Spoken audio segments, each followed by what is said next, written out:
Italia steadying himself! A star in the making.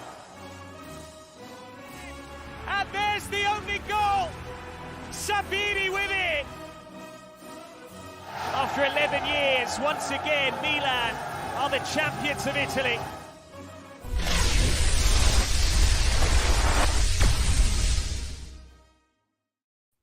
Ciao ragazzi, and welcome to another edition of Serie A Sitdown. Good things come to those who wait. Well, you had to wait because Richard can't figure out the technology anymore. But we are World Football Index's podcast for your culture to go. I'm Frank, and once again, going forward, three-man crew, Richard, Alex. How are you, boys? I'm old! Fellas, I've been better. I've already seen our guy Anthony in the chat saying hopefully talking about Calcio will help me relive the misery of my Miami Hurricanes who got crushed by Florida State. But honestly, I don't know if it's going to help because less than 24 hours after Miami got crushed by Florida State, I had to watch Inter lose to Juventus 2-0. So this is not my week. Yeah, well, your Dolphins hung on against the Bears, so you know things work out. And I think your Panthers are looking all right, at least to start better. The season. Yep. So, yep. So it all balances out, and you know you have beaches that you can walk out to when it all goes bad for you in the wintertime. Like I live in Milwaukee. When my teams suck, I have to sit here in the freezing cold and be pissed off about it. I don't take advantage of it nearly enough too, because everyone thinks, and some people go often, but everyone thinks like, oh, you live in Miami, you must go to the beach like 3 times a week. I go like 3 times a year. Like I probably don't take advantage nearly as much as I should. It's actually kind of funny that you bring that up because it's kind of the same thing with me. Like just down the road from where I live is where this Mexican restaurant where everybody else, I mean, the parents from like our kids' school will go to, they'll get together at margarita. I've lived here 8.5 years. I might have been there once. Wow. So I don't go to DC monuments, so yeah. I mean, you're out in DC. You don't go sightseeing like all the time. Yeah, it's there. So once a year, maybe. Yeah, it's just like it's kind of crazy. It's kind of crazy in that regard. So, yeah.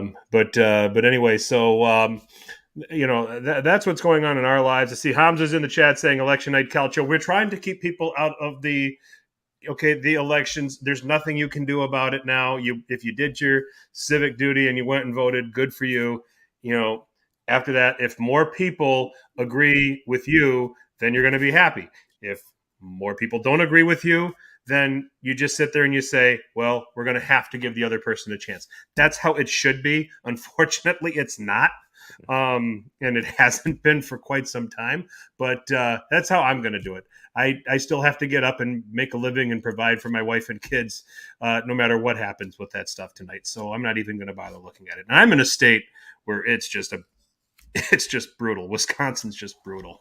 But I digress. So anyway, Maryland, Florida, not as bad this time around. No. But man, no, it's pretty vicious out here. So that's that. We've got Anthony in the chat as always, frustrated with Milan's performance with Cremonese. Why are you frustrated with the performance? The performance was fine. They just didn't score. The result is totally my fault, by the way. It's totally my fault. Like I even went on record, like in our group chat, I told Frank and Richard, because I did win money on Napoli today. Thank you, Napoli. But then I told Frank and Richard before the Milan game started, I said, I am betting Milan -1. So if you guys don't win, you know who to blame for it. So here I am. I did, and I'm not happy about it. You might think this is an Interista who's happy about Milan not winning. I'm not happy about it because I lost money. I'd rather win money. There's going to be another Serie A DraftKings tomorrow at 11:30. 12:30 East. By the way, Lecce, Atalanta, and Sassuolo Roma are those games. So we won't do a segment on that. But anyway, just a chance to throw either throw some more money away or make some more money. I did pretty good in my Serie A lineups today. So Kevin Agudelo at 4% ownership, getting a bunch of shots and crosses and chance creation that nobody else knew about kind of got me there because the big time Napoli players just didn't get there unless you played Zielinski or unless you did a placeholder with Zielinski in your lineup and he didn't start and you forgot to change it and he comes in there and scores. You're the worst person in the world if you do that, by the way. You know, but if you did it on purpose and intentionally, I don't get mad about that. But anyway, it's what it is. We have a lot to cover. We have the reaction, the Serie A sit-down reaction of the Champions League draw, the Europa League draw, and the Conference League draw. We will whip through that. We will have quick recaps of the 3 big games over the weekend that we all previewed. Atalanta, Napoli. Somebody got that right. I think we all did, hint. We all did. What's that? We all did. did. We all get that right? I got the score right. We all got the score right. We all said 2-1. We all said 2-1 Napoli. Did we? I got to go back and look. Maybe I didn't listen to you guys. Write that down. So election night riggery already happening here, Frank. And we'll also have reaction from derbies, Della Capitale and d'Italia, as well as the rest of everything that went down in. Oh, you're not going to do this to me, are you? Match week 13. Thank you. And then finish with the world's most popular hashtag game. Who won Calcio Twitter? So let's jump into it, gentlemen. The Champions League draw came out, and my immediate reaction, I went to Twitter and I said, I don't think this could have gone any better for the Serie A teams. Now, granted, these are all tests in and of themselves, but we have Napoli traveling to Eintracht Frankfurt. We have Inter hosting Porto on the this is the first leg for each of these. And then we have Milan hosting Tottenham. No truth to the rumor that Rino Gattuso and Joe Jordan are going to be on hand this time around, as much as we would love to see it again. But nonetheless, let's start with Alex. With Inter, you get Porto. When you're sitting in that second place, you're sweating because there's Real Madrid, there's PSG, with Manchester City, all of these bullets that you've got to dodge. Porto comes up. What was your reaction? My reaction was relief. And I'm not guaranteeing Inter get through to the round of 8 because Porto is going to be formidable. I have no doubt about that. But when I think about, like you said, in that second pod, who Inter could have drawn, I'm sure you guys felt the same way about Milan and who they could have drawn. And obviously, out of any of the English sides, Tottenham is certainly the one you wanted. And I would definitely take Tottenham out of most of the options. In fact, as an Interista, I wanted Tottenham as much for the storylines, right? I mean, I'm fine with Porto, but I would have loved to have seen, Conte on the other touchline. It would have been interesting. But no, I mean, I bottom line, fellas, I mean, not just for Inter's sake of it. Their Champions League form has actually been better by and large than their Serie A form. So I wonder if that's going to carry over into the next round. But I think this is winnable for them. And I think it's highly possible that we could see all 3 Serie A teams, believe it or not, advance to the round of 8. Richard, this is definitely going to be the best path for all 3 Serie A teams to make the last 8th with how this draw came out. But as it pertains to Inter and Porto, let's talk about the dangers that Porto present. First of all, they have a relatively prolific goal scorer in Mehdi Taremi. If you've never heard of him, get ready for the World Cup and watch him for Iran, because he might be the reason why Iran wins Group B. I'm actually calling that shot. I think they have a very good chance of winning that group. U.S. hasn't been consistent. England hasn't been consistent. And I don't have that kind of respect for Wales. It's there for the taking for Iran, in my opinion. Yeah. So they have a player in Mehdi Taremi. Ottavio is an outstanding player in terms of, not only technique, but creating chances, service, can do a lot of different things for you. There are many different ways that this Porto team can get at you. Very well managed. Sergio Conceição, oh, by the way, Serie A experience. Can you argue that as relieved as Inter is, they probably got the toughest draw of the 3 Italian teams? You asking me? I would say it's up there. I mean, don't discount Frankfurt because they're Europa League winners, right? They're a good team. I think Hamza made the point that you want to play Frankfurt at home first because the second leg is big. Frankfurt are pretty good at home, but Porto is a tough draw. So it is arguably the toughest draw of the 3 Italian teams.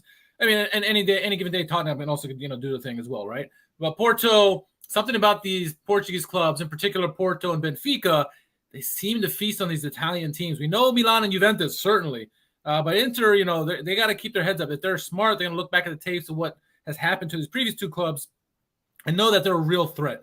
You cannot take any of these three teams lightly, in particular Porto. Porto is very dangerous at home. They're very good on the road as well. You already mentioned Taremi and Otavio are ballers, but there's so many good talent around this team, young Portuguese players of all kinds of ilk there. So Inter really have to be on their game. They cannot take this lightly whatsoever. And more likely than not, Inter will probably be sandwiched between that game with two big games, probably derbies on the either side. So it's not going to be easy for anybody, for sure. Yeah, I mean, I think just to reiterate my stance on it, it's mostly relief out of the idea that, Frank, I just thought for sure we're going to get matched up with Man City, something like that. I mean, and then even after getting matched up with Porto, I thought this is going to be like last year. They're going to realize they made some goof and they're going to redraw the whole thing. Is what I think it was last year. Inter thought they were getting Ajax and then they redrew it and they got Liverpool. And they actually did better against Liverpool than I thought they would. They nearly went through. So we'll see what happens. And we'll see. What the health of Romelu Lukaku looks like by the time these matches are being played, because I think that he is he is sorely missed having to watch old man Dzeko try to turn back the clock to 2013. This many matches in a row. The guy needs a break. Oh my God. I look at this and I think that this is a battle of there's a couple of battles that I think are going to be fascinating here. I think that I like Inter's forwards over Porto's center backs, but the problem that I have here is that Conceição plays a 4-4-2. Grujic is a good protector. Eustáquio plays with a ton of work rate. Eustáquio and Barella is going to be a hell of a battle. Yes, in the midfield, but I think this gets won on the wings. Okay. How Inzaghi approaches this. You have DiMarco on the left. You can play Gozens.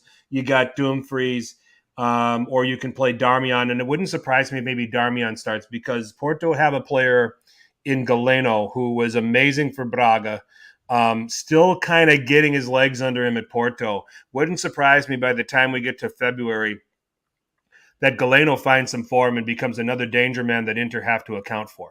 I just hope Darmian's healthy, Frank. It may not be serious enough to carry over this long, but it broke today. He's got a muscular injury, so hopefully it's one of those things. You never know how these can go, right? If it's a Stefano Sensi type muscular injury, we may not see him again for a few months. Maybe Darmian's a quicker healer. 4-3-3. I see. Well, Hamza, I've seen some, the formation-wise, they show up in a 4-4-2. They can kind of hybrid to a 4-3-3 where Galeno jumps a little higher. Otavio maybe does some playmaking in between. They do a little bit of moving around in that midfield too. So they can definitely unbalance Inter. So that's another thing you've got to look out for. And I would be, but if Inter can get service into the forwards, I think it sets up really well. I think that Dzeko could have an advantage on crosses. Yeah, Diogo Costa has been fantastic, Hamza. He stopped a penalty. He even has an assist in group play. Really?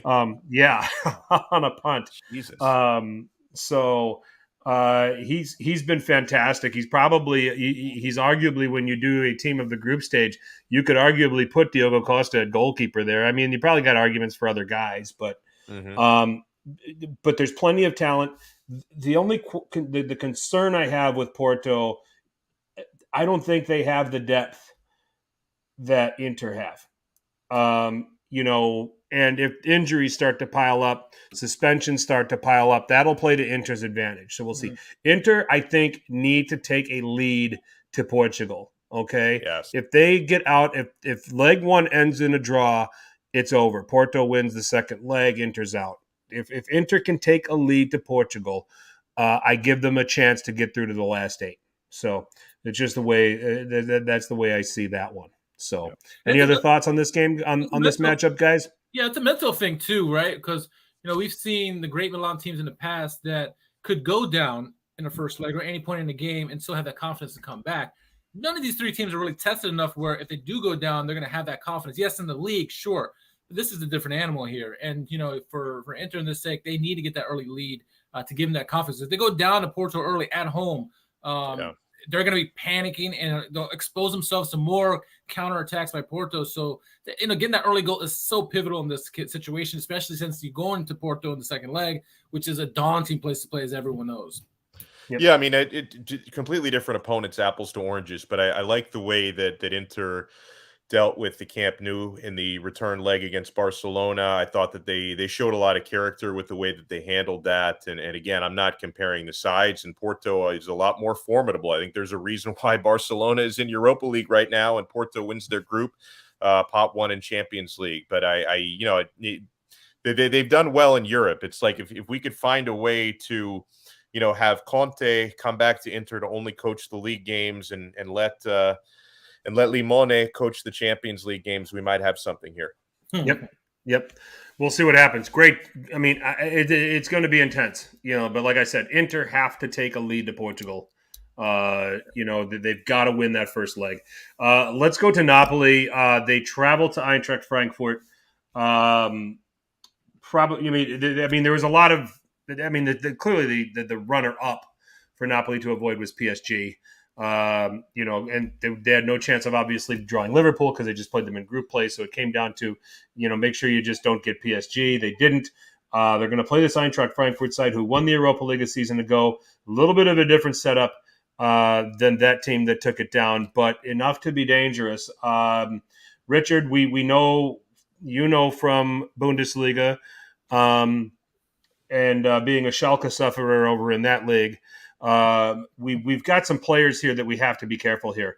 Hamza, I don't agree. The first leg is in Germany at Frankfurt. I don't think Napoli have to win the first leg. I think if they come out of there with a draw, that's fine, and I think that they will.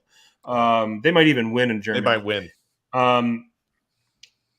Colomwani has stepped up as a striker for them. He's a dangerous guy. He's pacey. But if Kim stays healthy, I think this is a tough matchup for Colomwani. I've been blown away by Kim this year. Today he had it really easy because Empoli didn't really have anybody. But Daichi Kamada has taken on an advanced role. And, oh, by the way, there's a little guy by the name of Mario Götze. People might remember him just a little bit. So, enough playmakers to make this interesting and make this dangerous. But I look at this team and I'm like, they're kind of perfect for Napoli setup-wise. I think that, I don't think that Colomwani will be that big a threat to. I think Kim can mark him out of those two legs. I think the question is how do you deal with Götze? Does Lobotka shade there? Does Anguissa maybe help out? That I think is kind of the wild card, at least for me. And I think Kamada could end up getting, with how good Napoli's midfield has been this season, I think it's something where Kamada gets lost in here. Now, you've seen Eintracht more than I have, more than Alex has. So paint a less rosy picture that I'm painting here.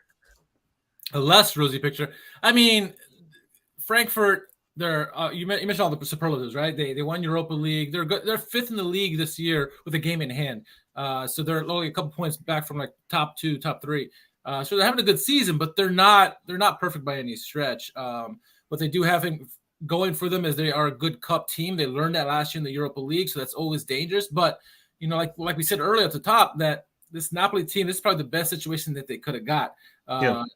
Yes, Frankfurt are good, but I would imagine of all the possible teams, especially if you compare like PSG, Frankfurt are more apt to being starstruck with Kvaratskhelia and Osimhen than they would, if it was PSG. Obviously, PSG are loaded, right? And so, especially if Napoli gets a goal early, right, and you can't contain number 77, which nobody can, or if Osimhen goes on these breaks, they're going to start seeing the stars, and you can get a couple goals on them early quick.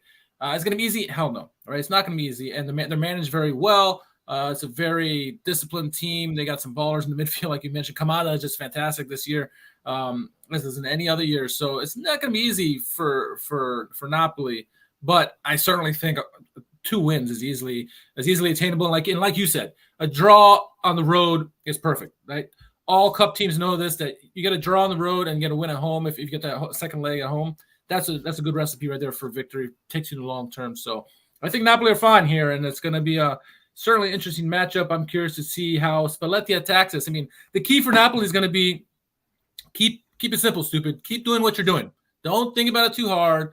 Wait till you get to later rounds if you want to start tinkering things. But everything's working. Keep doing what you're doing, and it's going to work. And that's my question to you, having watched so much more Bundesliga. Does Eintracht, do they have the defense to contend with Napoli's attacking depth? Because that's why I feel like not only are they built well for this tournament, I think they're built especially well for this matchup. Yeah. I mean, I don't rate Kevin Trapp as a goalkeeper. No, he's not a top goalkeeper. He's good, but I mean, there's not many defenses in this world that can contain Napoli, honestly. When Napoli are clicking, there's very few people that can contain them. Will they be able to stop them here and there? Sure, right? And Kamada's going to do his best and his team members to kind of stifle that midfield. That's going to be the key, right? If they can kind of stifle them in the midfield, it's going to rely on Napoli to go into the wings and Kvaratskhelia and Politano, Lozano, those kind of guys to get it to Osimhen. But I don't think this defense is good enough to hold him for 180 minutes. No. I mean, Tuta, Jakic, and Dika, that doesn't scare me. No. Let me just look at this here. Hamza's correct. This is a team you still shouldn't take lightly because obviously they made it deeper in the cup last year. They know how to play in the cup. But again, I think talent-wise, Napoli are just so far superior than them. It's going to eventually wear them down. And, Frankfurt might hang tight for a game, but I fully expect Napoli to move on. Man, they concede a lot of goals, though. I mean, they've got 21 through 13 games, and I know they're in fifth in Germany, but that's more goals than anybody else in the top 6. And then in the top 8, the only other one that's given up more is Bremen, and that's because they've played one game more and gave up 6 to Bayern today. So, so I think Napoli will win the first leg in Germany and put this thing away in the first 90 minutes, and the second leg will be kind of one of those put it away. Manager weight. What's that? You said put it away, so you think a big win? Like a 3-1 maybe? I think they can win 3-1 in Germany, and then they just come back and they come back to the Maradona and they just they just manage it, So that's the way I see it. I think this is a bad matchup for Eintracht Frankfurt, altogether. Well, and the way that I look at it, big picture for this, I know we're going to talk about Milan and Spurs as well, but I think to me, and this says as much about Napoli as it does who they drew because of the incredible form that they've been in. If Milan and Inter don't advance, I think that's forgivable. You could say, okay, well, whatever, they're still learning how to win again in Europe and all that. If Napoli don't get through this round, I think it's fair to be disappointed. And then, of course, obviously the Napoli supporters, they've got this huge lead now in Serie A, can say, hey, focus on winning the league after this. It is what it is. But I would be disappointed from a Napoli standpoint if they don't advance. I don't know if I'd feel the same way about Milan or Inter. It's similar to Atalanta when they were on their big run, when they went deep against PSG. Those couple of years where they're so fantastic in the league, scoring goals left and right, making everyone look ridiculous. And then we were all saying, if they don't go deep in this Champions League, like it's embarrassing for us because they're dominating the league. And they go back to now go to Europa or to Champions League and they can't do anything. We'll probably look at Napoli the same way. But this team, I think, at the moment, are humming right now. I mean, we're looking February, Valentine's week when this happens, it could be a different story. We'll know that first month in Serie A if Napoli are the same team or not. I imagine they will be, but because it is winter and Luciano Spalletti is their manager. I think this team is good enough that they can overcome whatever winter drought Spalletti had at Inter and Roma. But winter is coming, my friends, and with that bald manager, you do have to be a little bit concerned. And finally, we get Milan and Tottenham. A Tottenham team that has just kind of been sputtering under Antonio Conte. A Milan team that is dealing with a lot of injuries right now, trying to navigate through some things. How dare Pioli rotate the team a little bit today for Cremonese and now getting bitched at by Milan Twitter because they ended up in a 0-0 draw today, which I need to take we need to take Milan Twitter's hand again and walk them through life, Richard. We seem to have to do this a lot. So, sometimes you can't run guys into the ground. That's how these injuries are happening. These guys are playing. Look at Sarri with Lazio, right? Right. Yeah. Look what happened with Sarri. Look what happened with Sarri's Napoli. They were so burned out. And yeah, they were first for like the first 2/3 of the season, but they lost the title by what, 8, something like that. So to Juventus, it just doesn't make any sense. So I will,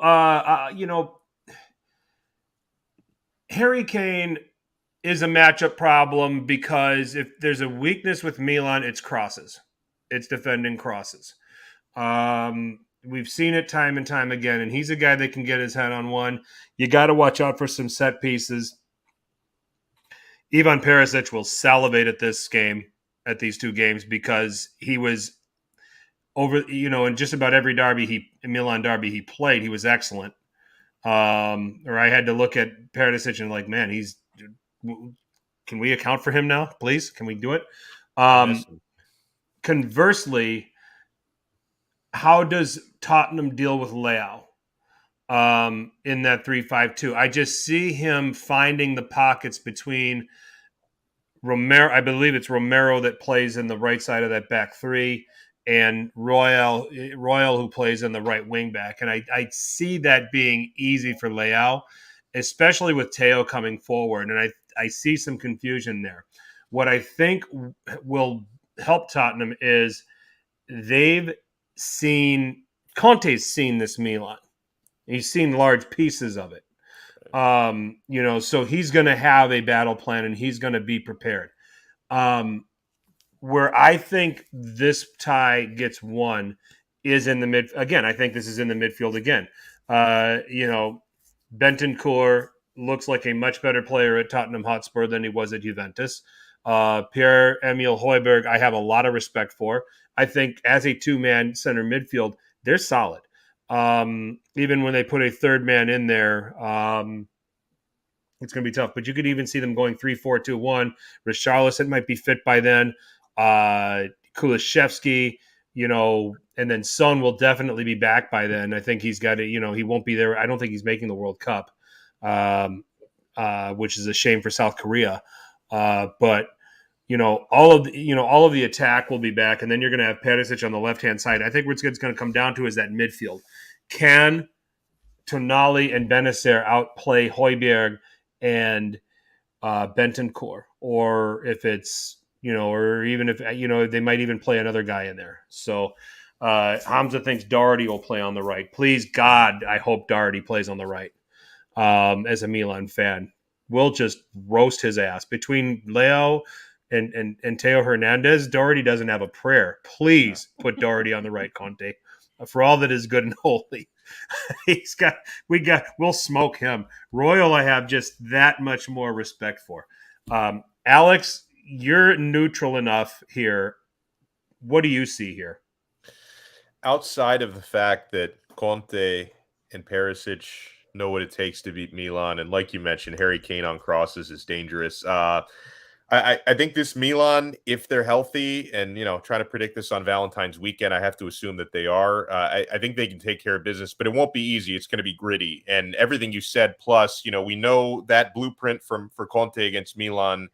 He's going to try to hit Milan on the break. He won't mind giving Milan 70% of the possession if that's what it takes, because that's really not something that concerns Antonio Conte at the end of the day. It's those crisp counterattacks you have to watch out for. So I could see this one going either way. I definitely lean to Milan in this matchup because I still just think that they have the horses right now, and it's just everything's been clicking for the past couple of seasons for the most part. So if you guys are relatively healthy, I think Milan are going to edge it out, but I think the tie is going to come down to probably a goal. I think it's going to be close and it's going to be gritty. Like I expect the Napoli deal to be a lot more one-sided in their favor, but with Milan Tottenham, I think it's going to come down to the wire.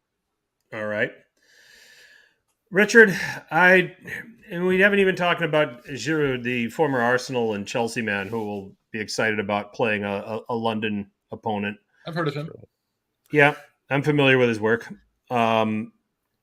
Which attackers have been able to get at this Tottenham team. I mean, and not to mention the little fact of Maignan being back from Milan as well, but Tatrasano's actually been okay in relief. He's been serviceable in relief. He was shitty against Torino. Where he's else? Not Radu, so I'll give you that. Yeah, he's not Radu. Nobody can be Radu. But Giroud can cause that defense a lot of trouble. I agree. I think Milan win over the course of 2 legs. I will be happy and comfortable and satisfied with some kind of a 2-goal win at the San Siro, which I think they can do. Okay. Yeah. But if they don't, we're going to be sweating out those 90 minutes in London on the second leg. What do you think? Yeah, I mean, we're going to be sweating it out. It's this house it is. It always is. It can never be easy, right? I think, Alex brings up a good point. Like Conte and Perisic, they know Milan. They know how to play against them, right? But if Milan and Pioli are smart, they should really study Conte, especially in Europe, because I think Hamza hit the point there is the press can beat Conte's teams. We saw Inter struggle mightily when Conte was there in Europe, especially. Remember, Dynamo Zagreb, constant pressure and causing Inter all kinds of chaos. Milan are a pressing team. They model their pressing after Bayern Munich's pressing game. And if they can put the back pressure on that defense, who's, okay, but, with pressure on you, you can give the ball away. So Milan obviously going to have to watch the counterattack, because I think that is where it's going to kill them, right? It's where those moments where it's all scrambling, all chaos is going on, where you're not sure where your marker's supposed to be. That's when Milan can be had, because they're pretty bad in those situations. We saw that Chelsea exploited us big time in those situations, and also set pieces, like you said, Frank. Those are also areas that Milan should be concerned about. But overall, I think Milan are the better team when healthy, fully healthy. And I expect with the pressing that they do and some of the X factors that they have, Leao, Giroud, Theo, Magnon, they should be able to get a win. It's not going to be easy. It's probably, we're looking at a 1-goal game until probably the last 15 minutes in this out of 2 legs, make you sweat it out. But I think this Milan team is certainly good enough. I think healthy, all 3 Italian teams should be able to win. We'll see if they're going to be healthy after the World Cup to see who's available, who's not. But yeah, it's going to be certainly a tight affair, and we'll probably all be grayer by the time this is all said and done. I'm gonna, at this point, knee-jerk reaction, I'm going with Milan going through, Napoli going through. Cover your ears, Alex. I think Porto just nick Inter. Yeah, I don't blame you. I don't blame you for saying that. A lot of it, to me, it's going to be dependent on Lukaku, who I'm assuming is going to be back healthy by that point. Is he fully fit? Does he suffer any sort of a setback? But I think they can edge it out with Lukaku back, but it's not going to be easy. Yep. Let's quick jump into the Europa League. That draw came out. Juventus will play Nantes in the opening leg in the playoff round. Roma travel to FC Salzburg, which Milan just played. All right, so Salzburg had their problems with Milan, who prefer to have the ball, prefer to be more possession oriented, et cetera, et cetera, et cetera. Now it's a Roma team that they're going to hit on the counter and they're going to invite. This is going to make Sesko a little dangerous. It's going to make Okafor a little dangerous. Seibold I like in this setup. And then Vober for Salzburg. I think those are the 4 guys I rate in that team. This isn't the same Salzburg of the last few years, but enough to cause a problem or two.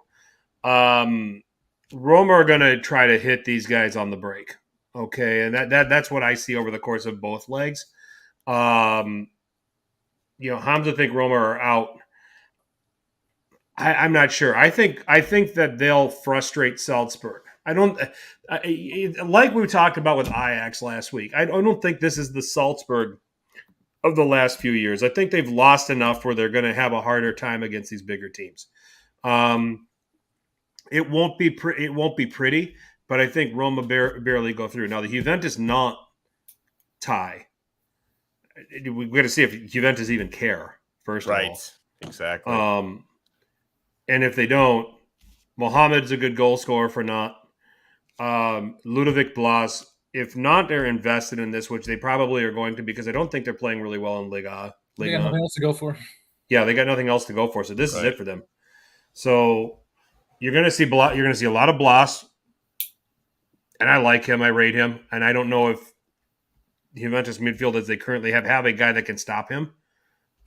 It's when he gets between those lines, will he create something dangerous and cause some problems? And then guys like Mohamed that can score, and there's a couple of other guys when I watched not play recently that kind of that I have some respect for. But you know, the dynamic is if Juventus care, this not team can't defend. You know, and I would venture to say that when Vlahovic is healthy, and if they want to put him up front, or even Milik, the dynamic of Cuadrado on the right, Kostic on the left, putting crosses in, pumping crosses in, putting the ball in either of their heads, or even McKennie coming in and attacking from the midfield once he's fit. Chiesa could wreak havoc as well. Okay.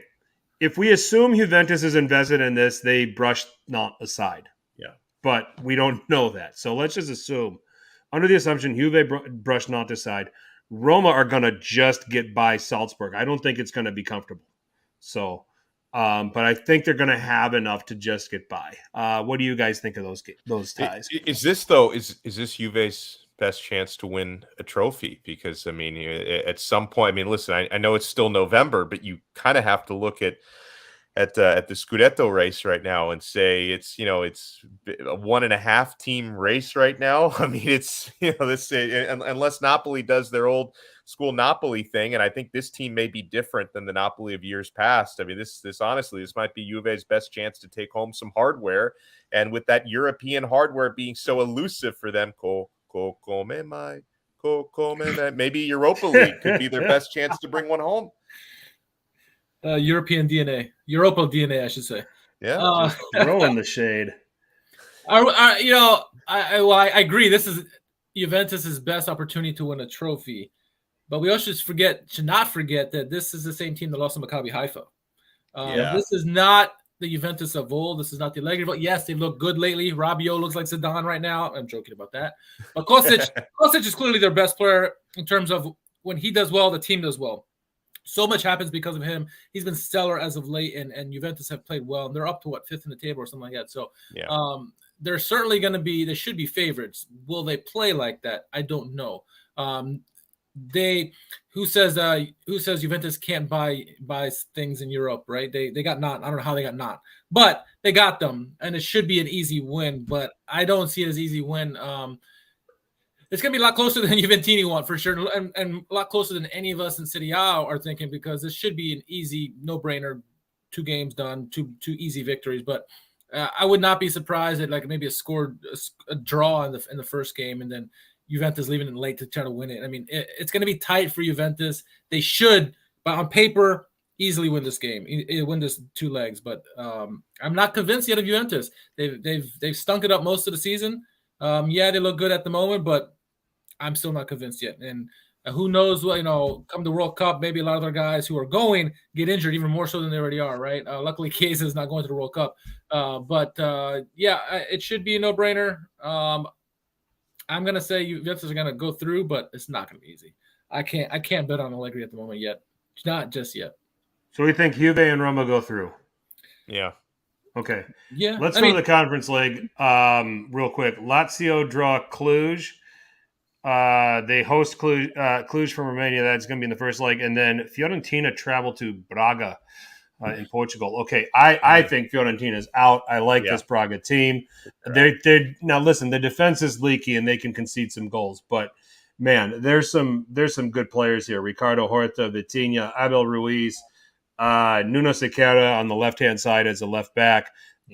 There's some talent in this Braga team. Simon Banza, if they play him, is going to be a problem too. And I just don't think Fiorentina has properly coped with the playing every 3 days. And I think that this is the time to get them. I think Braga is going to be serious about trying to win this thing. Cluj and Lazio actually played each other in 2019 in the group stage in the Europa League.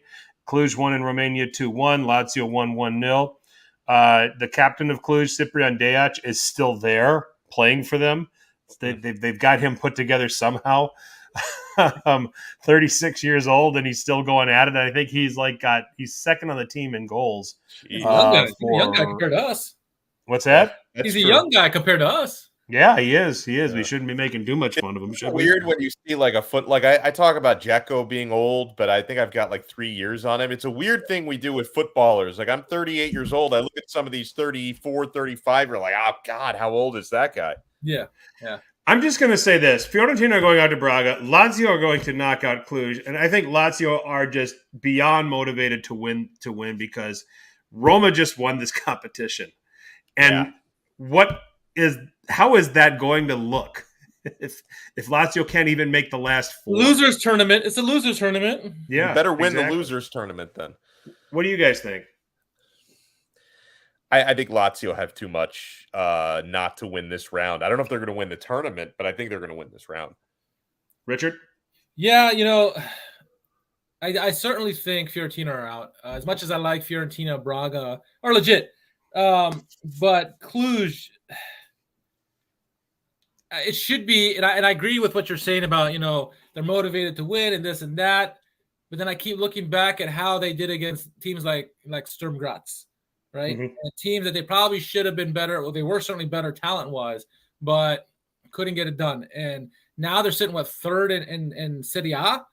That is looking kind of pretty at the moment. And it's like, how invested are they going to be in? Yes, you want to do what Roma did and get the trophy in the losers tournament. But I don't know, man. I think this Cluj team is a team you have to worry about. They're third or something in – as my lights go out.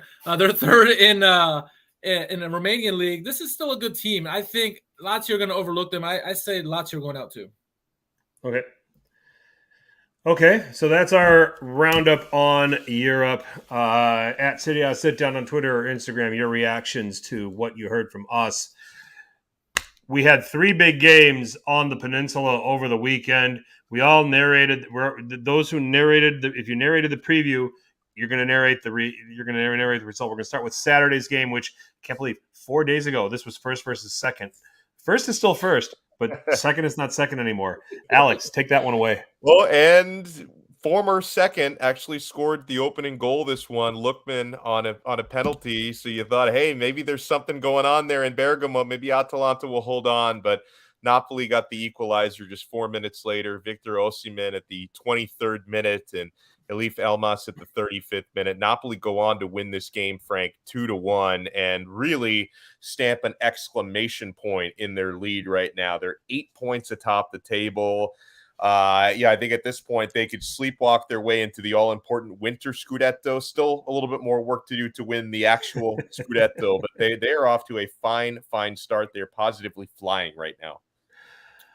If anybody bothered to listen to us last week, this game went exactly the way we all thought it went. Not just in the scoreline, but in how the game flowed.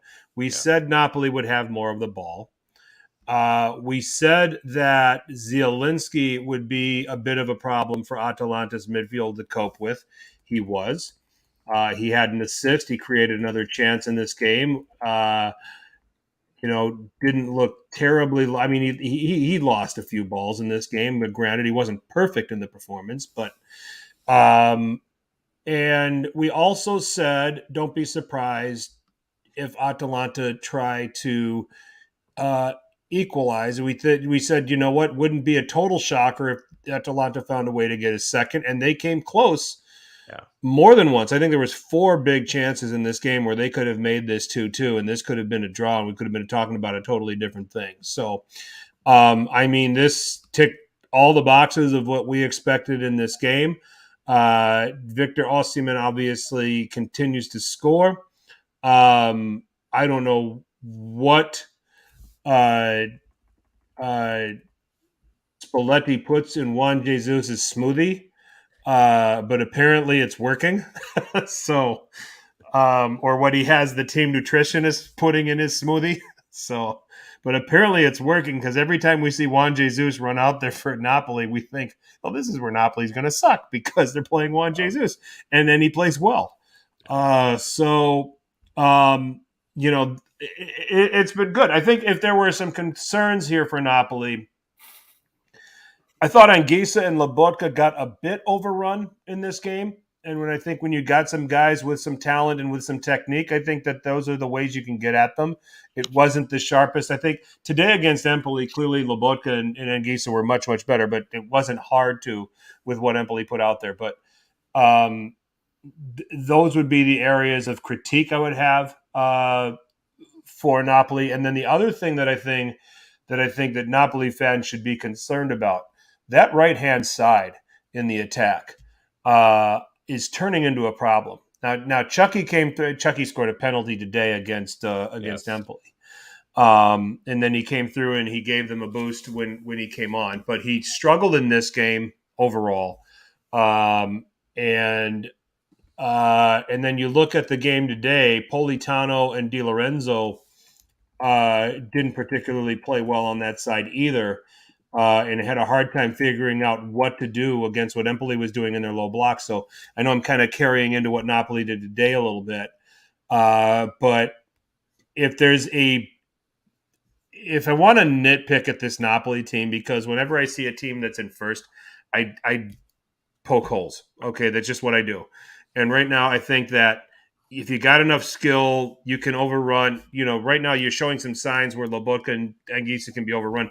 Maybe that was a one-off against Atalanta, but I think the quality of play on the right-hand side, the chance creation, and some of the other things that are going on with Napoli, I think it needs to be a little bit better. They need to start doing that. Otherwise, you're going to turn into a Milan where teams are going to prepare for you and they're going to shade everything over in the direction of Kvaratskhelia or whoever's playing on the left, and then make sure you double mark Osimhen and know where he is in the box. So those are the things that I do take away a little bit when I'm watching this Napoli team of late. Yeah, that's a fair shout. No team is perfect, right? Even the Invincibles weren't perfect, right?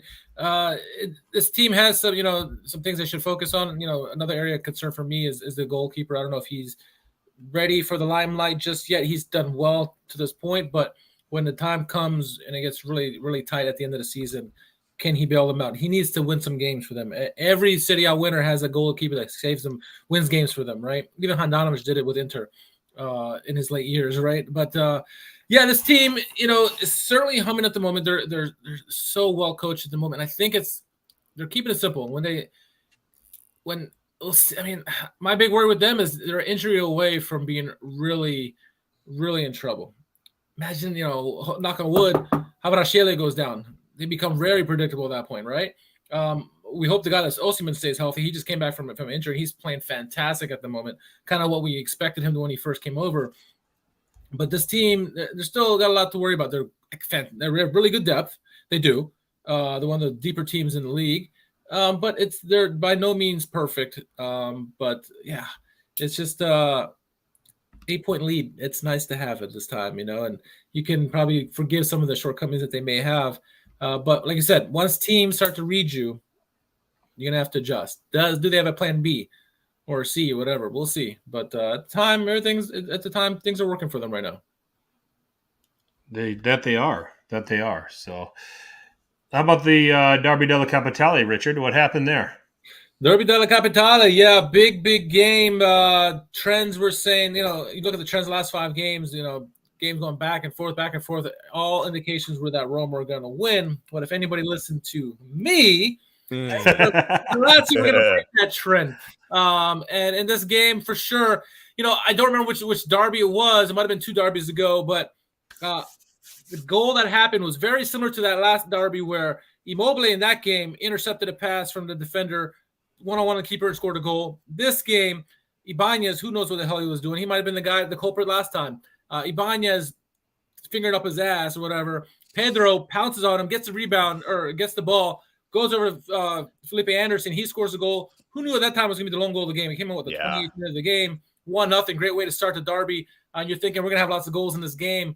There weren't any other goals. Lazio win 1-0. I mean, frankly, the quality chances were low in this game. I thought they were very limiting in terms of how quality the shots were. It was still an entertaining game overall because it was back and forth, the passion, obviously lots of yellow cards. But a huge mistake by Ibanez, a guy who constantly makes his mistakes, it seems like. Not constantly, but he's known to make these kind of mistakes. Bit him in the ass again, bit Roma in the ass.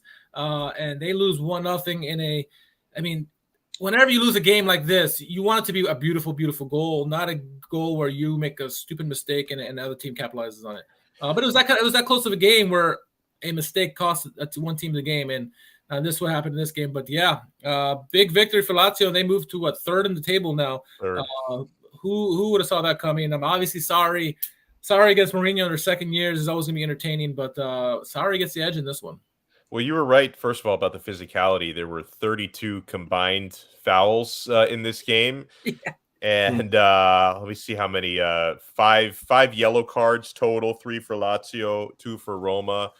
You know, Lazio gave up a ton of possession in this one, fellas. That it's just, like you said, it was not a lot of great scoring chances. Roma had more total shots, but a lot of wasted opportunities. Lazio did a lot better. They were more clinical with the fewer opportunities that they had.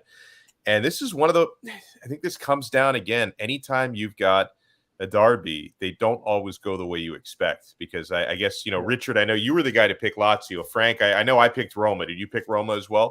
I picked Roma, and it's kind of funny because the way this game played out, it was completely the opposite of what I anticipated. I mean, really? I thought that Lazio would have more of the ball than Roma would, especially when you saw the lineups and especially when you saw that Luis Alberto was starting. And you had Danilo Cataldi, who was also pretty good on the ball. In terms of passing and in terms of his range, and then you've got Pedro Zaccagni. These guys. I thought that it was going to be Roma that dropped off because none of these Roma guys scream possession dominance. I don't really feel that way about Zalewski, Cristante, Kamada, Karsdorp. I do about Pellegrini. I don't feel that way about Zaniolo. I think Zaniolo is a guy that you want to be able to unleash on the counter. And Roma took the ball, couldn't really do anything productive with it. Richard, we want to have a game decided by a beautiful goal, but games like this sometimes just get decided by an odd goal too. Yeah. And that's what happened here. So the way this game played out was a complete surprise to me. I didn't script it this way at all. I thought that Roma was going to let Lazio have the ball, beat them on the counter, get out with a win. And how about Lazio? They've got some big wins against some good teams here now. Here early on in the season. Roma, Inter. Yeah. So I'm a little surprised at how this game turned out. Happy for our Lazio friends, for the win and congratulate them. But wow, I totally blindsided by how that game was played out. You would have thought Sardi's Lazio would have been 55% possession, 41%. We're 40, yeah. Crazy. So, Juve and Inter, the Derby d'Italia. Juve 2, Inter 0. Goals by Adrian Rabiot. Man, the man can't stop scoring from the midfield, can he? And then Nicolo Fagioli, 2 assists from Filip Kostic, who was outstanding. I really like what Juve did in this game. Inter had, how do you make Inter uncomfortable? How do you make this class of Inter players uncomfortable? Let them have the ball. Mm-hmm. Okay. They were possession dominant against Pilsen. They were going to be, and they were going to look great. Everybody looks great against Pilsen. But if you can defend, if you can frustrate them, try to take away some things. Certainly with the quality that they have up front with Dzeko and Martinez, they're going to get their chances. Dzeko had a couple of shots, nothing crazy, nothing dangerous. Lautaro Martinez, had that one big chance that he couldn't take care of. Szczesny was outstanding, getting the 4 saves. Kostic was outstanding in terms of being the guy that they found going forward on the counter, and playing some of those crossing balls in. I thought this was a game where we've been dogging Allegri all season, Alex, but to your dismay, Allegri got this one right. And I'm pretty disgusted with the way that Inter played, quite honestly. To not be able to get a point against that Juventus, especially without Vlahovic, tremendous missed opportunity. I'd like to say that I'm disgusted with Inzaghi. Maybe I'll give him a little bit of a break for this one because he wasn't the one out there missing sitters, right? And Inzaghi didn't tell Denzel Dumfries, let's have, one of the worst misses in Inter history. He didn't tell Dzeko to mishandle all those balls. He didn't tell Lautaro to bottle a chance. But at the same time, guys, if I look big picture at the way Inter has started this season, and for what it's worth, they'd gotten, I think, 4 straight domestic victories heading into this one. But, against inferior competition, they have completely shit the bed against good teams and decent teams this year. I mean, they already have, head-to-head losses. We're not even talking draws, right? Head-to-head losses against Milan, against Juventus, against Lazio, against Roma. They've got 5 losses. Udinese, you throw them in there. That was the 5th loss. The last time Inter had 5 losses this early in a season, this stage of the season, was 2013. So we're talking like the early parts of the banter era. So it's too much talent to be dropping every single game. And I thought that part of the approach for this one, while again, Inzaghi wasn't the one missing sitters out there, I thought Inter were way too content early in this game to kind of set the tone where we're going to play cautious and we're going to be very cagey and kind of try to beat Allegri at Allegri's game, which I never thought. I thought they should have been more aggressive and played on the front foot from the beginning. So I thought that from a mentality was a big mistake because, the first half of this game, Inter may have had the better chances in the first half, but they weren't really doing enough to press and be aggressive. I thought in the first half, both sides looked like they were just playing not to lose. And that's in Allegri's DNA. And, for the better part of his coaching career, it's worked very well for him. That's not really, or at least it shouldn't be Simone Inzaghi's DNA, not when you have the better talent on the pitch. So, again, like when you're talking about whether it's like an actual city versus city derby or derby d'Italia in this case, sometimes you don't get the results you expect. And, going to the J, it's, historically, it's never an easy thing to do. But Inter should have gotten something out of this game. And, I predicted a draw. I wasn't going all in on Inter. I thought something weird would happen in this one. And nothing. There were no referee shenanigans or anything like that. It was all Inter's fault. I mean, they should have at least gotten a point out of this game. Richard, is it an issue of is it time for Inter to do something different here? Looking at it from a neutral perspective. I mean, do they have to? I mean, right now, part of the problem for me is I look at their midfield and I said, well, when they do get countered, who's protecting that back three? Because I don't think that we always argue about Juventus's midfield and say, who's the protector? We just laugh. They're all the same guy. And then you look at Inter now, and you're looking at a Barella, Çalhanoğlu, Mkhitaryan midfield, and you're saying, who's the ball winner there? That if someone gets behind those 3 guys, where's the problem? And then you got Dumfries playing on the right hand side.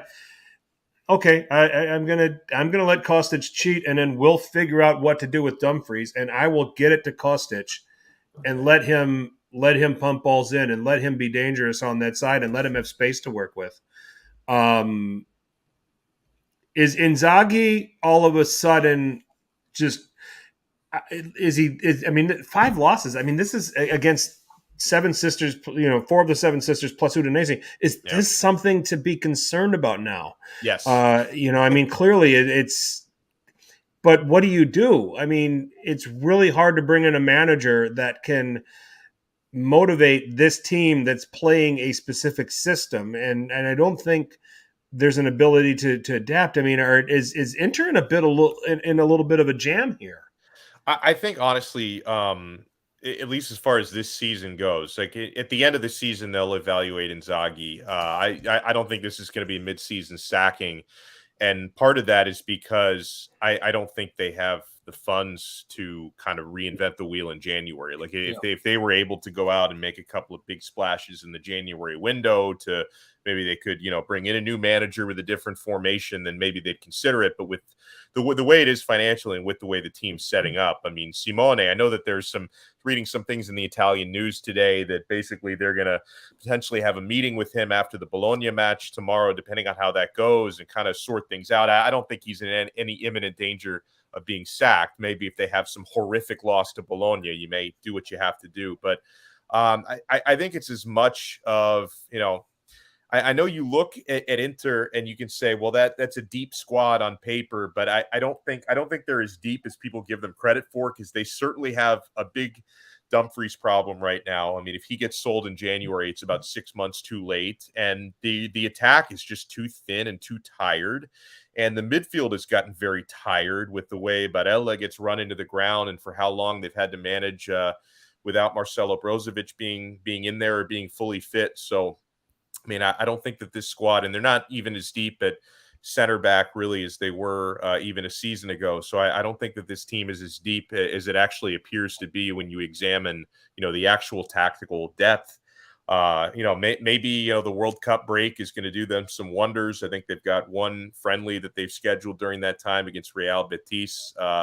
So I think it's as much a problem with the legs. And I know I've already said it a couple times on this episode when it comes to the lack of attacking depth, because you can't expect 36-year-old Edin Dzeko to have, 75 plus minutes in his legs twice a week. If Lukaku can get back and be fully fit, I think it's going to take so much pressure off. And he's a guy who can actually take on more defenders one-on-one and hurt people with his pace. I think that's something really needed, because, Lautaro needs to be in a certain kind of a rhythm. Like, Lautaro can't always just create something out of nowhere. They just don't have the sort of attacking teeth and options that they should, unless Dzeko is, running around like a 30-year-old, and you don't get that from him consistently because he is 36. You should get rid of Inzaghi. You should blow it all up. No, you shouldn't. But I think Anthony brings up a good point. I mean, the ownership issue is a big issue. We keep hearing this rumors about someone else going to come in eventually. Who is it? Maybe it's an American. Richard, it's the biggest tease in the world, because anytime they're close to needing to sell the team, because there's I don't claim to understand Chinese politics, right? But there's always this stuff about how Chinese government won't let you invest in foreign businesses, so you can own it, but you can't spend money on it. Yep. And then every time you read these headlines like, oh, Inter will be forced to sell the team because of the Chinese government, the next day, Chinese government is softening their stances on Ford. Suning will keep Inter. It's like, why? You just make up your mind. Do they have to sell it or not? Just sell it or don't sell it. Just make up your minds. Yeah. And it is Inzaghi, but I don't think they'll do anything with Inzaghi because they're in the group stages of the Champions League now. That's where they weren't with Conte. Yeah, Conte won the Scudetto with Inter, but never got them out of the group stage. Inzaghi is doing this, right? And you can even look back. We can say we want about the place in the table and how it's not desirable at the moment. Frank and I can look back to 2007 when Milan won the Champions League. They finished fourth or fifth in the table that year. So right. You can't always look at Liverpool when they won the title. They were fourth or something in the table too. So you can never look at that and base that on the manager. You shouldn't, at least, because if you may be good on one front, but you're not going to be good on all fronts necessarily, unless you're I can't think of a team who won the triple, Real Madrid, right? So yes, things are bleak at the moment, but the players got to step up, right? You mentioned Dumfries, bricks hitting the post from 2 inches away. Midfield, brick freeze. The midfield got outplayed by Juventus. I mean, Kostic embarrassed Barella several times in that game. The guys Çalhanoğlu was poor in that game. Mkhitaryan didn't do much. They got to do better. And you play in a team like Juventus who has, they have some players, Kostic and a couple other guys. You should win that midfield battle and should make it much more difficult. And they didn't. And so I think that Inzaghi, like Frank said, he's not out there. He's not missing those balls, but he could set up the team better too. And if they're not playing, he needs to rotate these guys out. You can't just stick with the guys who got me to this point. You got to keep things fresh, challenge for positions, right? When you got several players challenging for different positions, it makes the team much more competitive and much better team. We need to see maybe more of that because they didn't have the derby intensity that you want to see from, at least from the midfield point of view.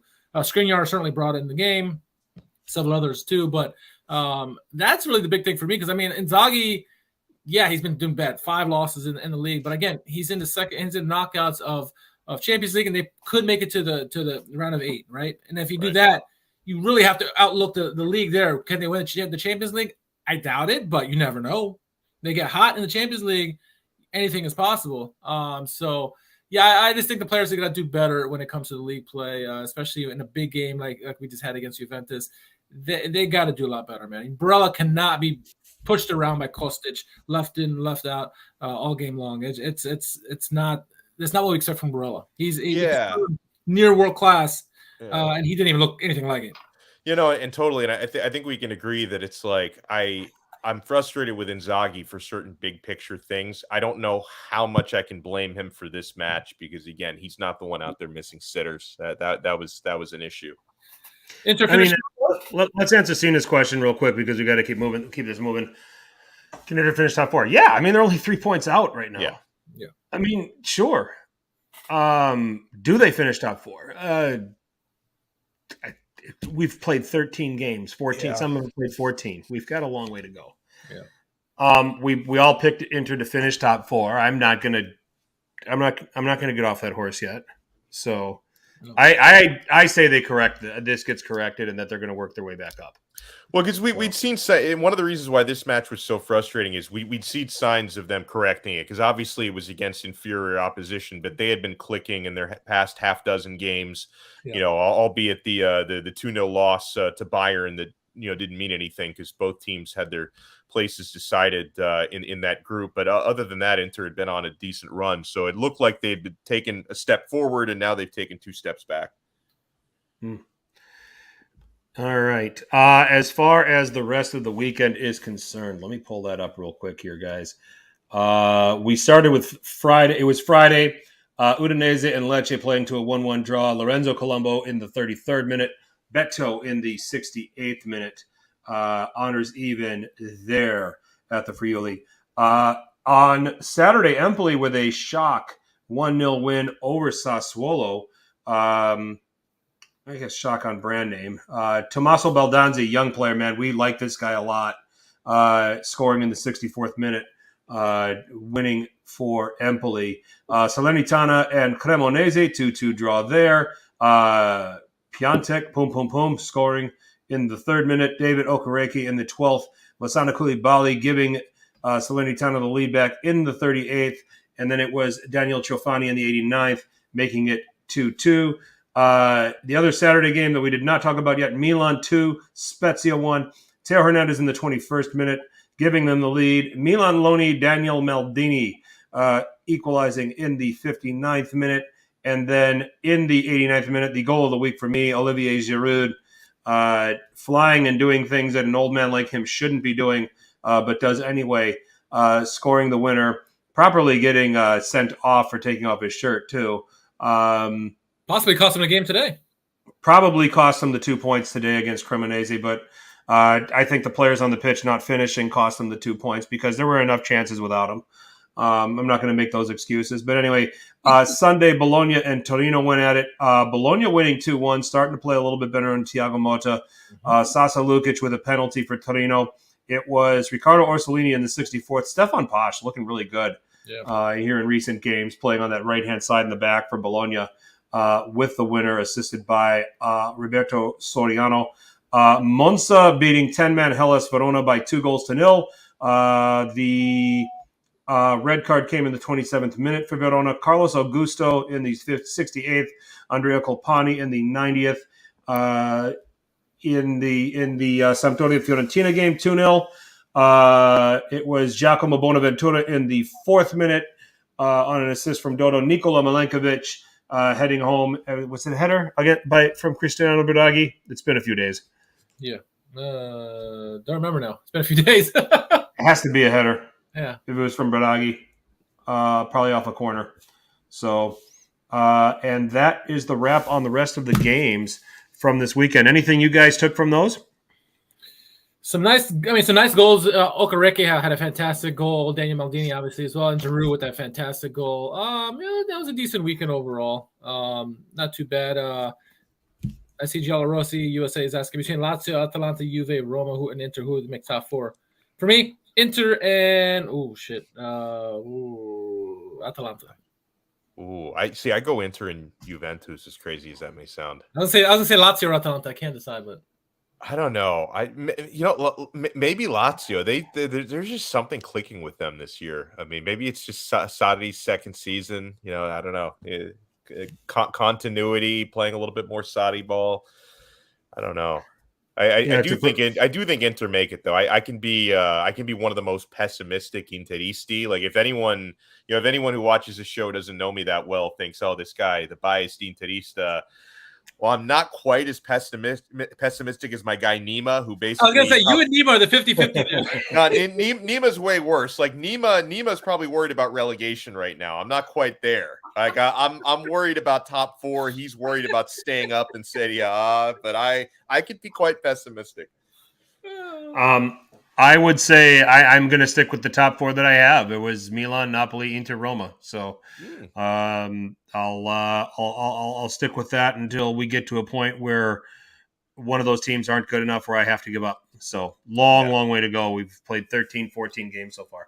Plenty of time left. So now that we have gone through all of that, let's move on to the world's most popular hashtag game.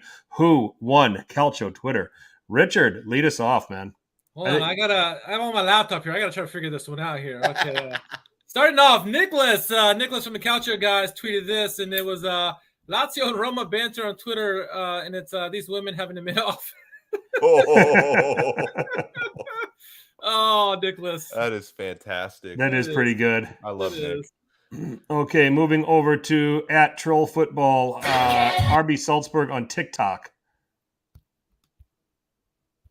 I gotta get the audio going. Hold on. You gotta hear this. There we go. Unmute. We know that we're all stars, and we see that we're all in this together. And it shows when we stand hand in hand, make our dreams come true. Okay. Oh, that's good. Yeah, that's Salzburg with the tweet there. So. Jeez. All right. I think is it Galliani Stan that is the next nominee here? It is. Yes, it is. You're gonna have to read the whole thread though. Okay. Derby della Capitale Memory Bank AS Roma edition.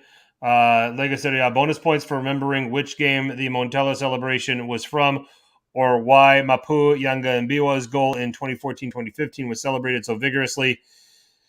Four-eyed Baldy at Gallianistan replying to that saying, bonus points if you sell TV rights to actual businessmen with fiscal acumen and let clubs build modern stadiums. Oh, my. He's funny because it's true. Elite dig there. Oh. Now, they didn't respond to that, did they? Our friend Jerry is nominating Menez _18. Let's skip that one. We're going to skip that one? It's a dig at a person, so we're not going to do that one. Yeah. Okay. All right.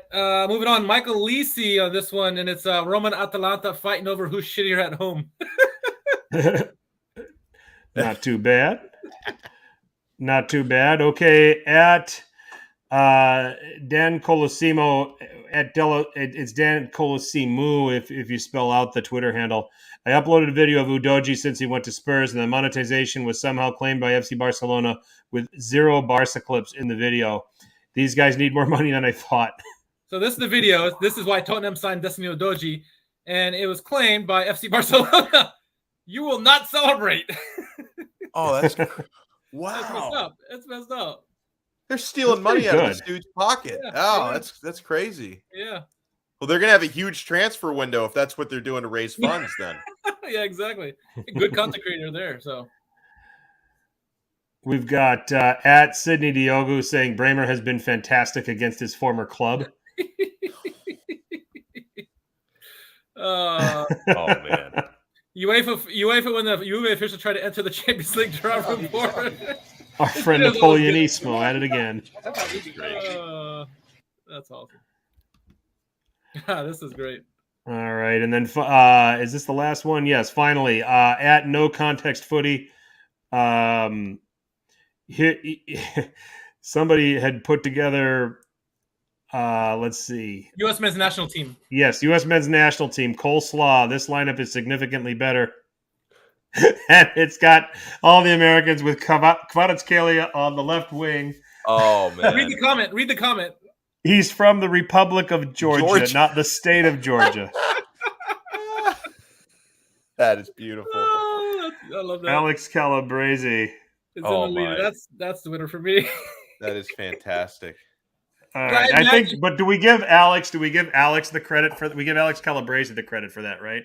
It's his. I think he's the one who gets the credit for it. Yeah, because I imagine Coleslaw is probably going to say, "Oh, I did this on purpose," but he did on purpose. He didn't know what he was doing. He said Georgia. Oh yeah. He's American. All right, I'm putting that in now. Oh my goodness. All right. Anything else you guys want to say to the people before we sign out of here? I got nothing. I mean, honestly, I got nothing until Inter win a game again. Milan can't beat Cremonese, so I got nothing. Might not beat till. Well, no. You have Bologna. Inter play Bologna tomorrow. Bologna tomorrow. They're on a little hot streak. Bologna. Arnautovic. Yeah. Yep. Let's see, and I'll tag you guys in on this. I think that I think Inter will be fine in that game. Bologna will absorb. It's going to be another. I think that Inter have more possession in that game. Yeah, but eke it out. I'm going to give you a 2-1 win tomorrow, Alex. You'll feel good about that. You'll take. I'm not going to predict a win until they win again. I'm going to go 1-0 Bologna. Yep. Okay. I picked you guys for the Derby d'Italia, so I'll pick you guys again against. Thank you. So, cheers. the curse. Alex is picking us against Cremonese. We're picking Inter. So I might have to, but I think it only works when I bet money. So I might have to bet money on Bologna, and if that's the sacrifice I have to make for an Inter you'll win. You'll win. Yep. That's the sacrifice I have to make. I'm going to do it. Yeah. Well, that puts a bow on this edition of Serie A Sit Down. Shameless plug time. Alex, anything? Listen, I do a lot of college football and NFL content. So for anybody in here who's into the old pigskin, you can please support my main podcast that I do on American football is Locked On Canes. Try to ignore the fact that the Miami Hurricanes are a complete dumpster fire of a team right now, and just watch my content and support it. Okay, let's do that. Excellent. Richard? I was going to give a shout out to CamLink, but their shit system doesn't seem to work for me anymore. So I'm on my laptop, so I'm not going to give them a plug. So I want to give Football Manager a plug because the game just came out today, and I'm probably going to be playing that and not doing my work like I'm supposed to. So shout out to Football Manager. Dude, do you guys play FIFA or eFootball? I play a little eFootball. I probably suck. So if anyone wants to play me for real, just you're gonna kick my ass. I play Xbox. I don't know if anyone wants my gamer tag, message me privately and you can kick my ass in eFootball. I only play eFootball now because I guess Inter are not in FIFA this year. They're generic this year, so I switched to eFootball. So here we are. There you go. I have. I'm waiting to get a PlayStation 5 at this point. Frank has a PlayStation 1. I gave up on it. I have a 3. I have a 3, believe it or not. Unless you're and because I used to be a PlayStation guy, I went cheap and I bought the Xbox Series S, which is $200 cheaper. You just need to get external storage space because it doesn't store a whole lot of games. It's all digital. I'm very happy with it. But I know some people I'm too shitty at video games to care if I'm playing an Xbox or a PlayStation. It doesn't matter. I'm just suck. But I used to always I had the PlayStation 3 and 4. I couldn't get a PlayStation 5 and I really wanted to play some new games. So I got the Xbox Series S and I like it a lot. I'm on PC now. I gave up on that stuff. So yeah. Yeah, I'm waiting to. I have a 3, and my son is happy playing the older FIFA games that I have. So we'll just do that. So okay. Serie A Sit Down. We have our own podcast, or we have our own channel, I should say, on Apple Podcasts, SoundCloud. You can find us on Stitcher, Spotify, iHeartRadio, wherever there's podcasts. There is Serie A Sit Down at Serie A Sit Down on Twitter or Instagram. Go there. Give us comments, takes, questions, anything for future episodes, please let us know. You can also find us on Facebook too, at R_KHARMAN for Richard, at Alex Don't Know for Alex, at FTC_21 for me. give us a follow. If you're watching this for the first time, please subscribe. Please drop a like and also hit that notification bell so that you know when we are live again. So one more of these, gentlemen, and then we can take a break for a month or maybe a month and a half or something like that. That's probably the one perk of having a World Cup in the winter is that we're going to get a little break and we'll be able to spend holidays with our families. Yeah, and of course we're all, and this is what I tell people, because in reality, just between the three of us, I'm boycotting this World Cup because the Azzurri aren't in it. But I tell people I'm boycotting the World Cup because of the awful treatment of the people of Qatar. So it's I'm a humanitarian. That's why I'm boycotting this World Cup. As is the podcast. No, I don't know. Okay. And then when I see your first tweet about the U.S. national team, I said I'll be quick to reply. It's like I'm a terrible American. I'm not into it. I just I grew up on the Azzurri. Like I'll be happy if the USA, if they make a deep run, I'll be happy for them. But it's not really my team. I'm still trying to get my head around the idea that there's a World Cup in November and December. It's just crazy. It's weird. So yeah. Anyway, so thank you all, chat. Excellent stuff. Great to see you all. Great to hear from you. And for Richard, for Alex, for me, thank you all. This is Serie A Sitdown, a podcast of World Football Index. And as always, tell your paisans about us. Ciao.